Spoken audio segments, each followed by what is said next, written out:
Welcome to Play-by-Play Sports News. I'm your host, Julian Kirshner, along with my co-host, Seth Kirshner. We are live from Philadelphia, and even though the Eagles crashing out of the playoffs last week, there is still a lot going on in sports this weekend, including plenty of NFL playoff action. That's right, Julian. The playoffs continue, with the Tampa Bay Buccaneers traveling to Detroit, where they'll be underdogs for the second straight week. Two former first overall draft picks look to continue their career rebirths as Baker Mayfield leads Tampa against Jared Goff and the Lions. In the other NFC matchup, the number one seed 49ers take on the Green Bay Packers. The Niners have been the best team in the conference all year long, while Green Bay look to shock the league with a second straight huge upset. In the AFC, the surefire offensive rookie of the year, C.J. Stroud, will take on the odds-on favorite to win the MVP, Lamar Jackson. Houston is a surprise to many to be here, with a first-year head coach in DeMeco Ryans and the rookie quarterback Stroud under center.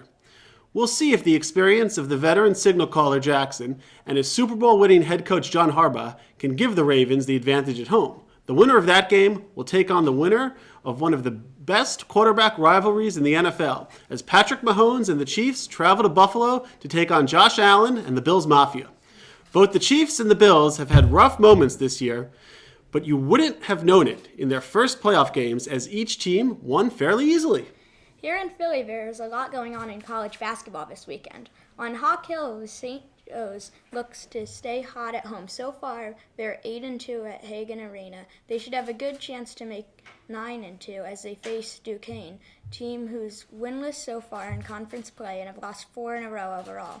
The Hawks are led by junior guard Eric Reynolds, who is averaging over 17 points per game and shooting 40% from behind the three-point line.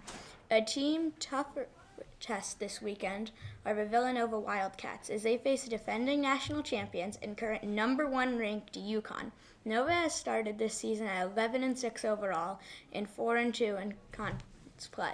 The Wildcats do get to take on the Huskies at the Wells Fargo Center tonight, which could be a help for the Cats as UConn are only 2-2 on the road this season.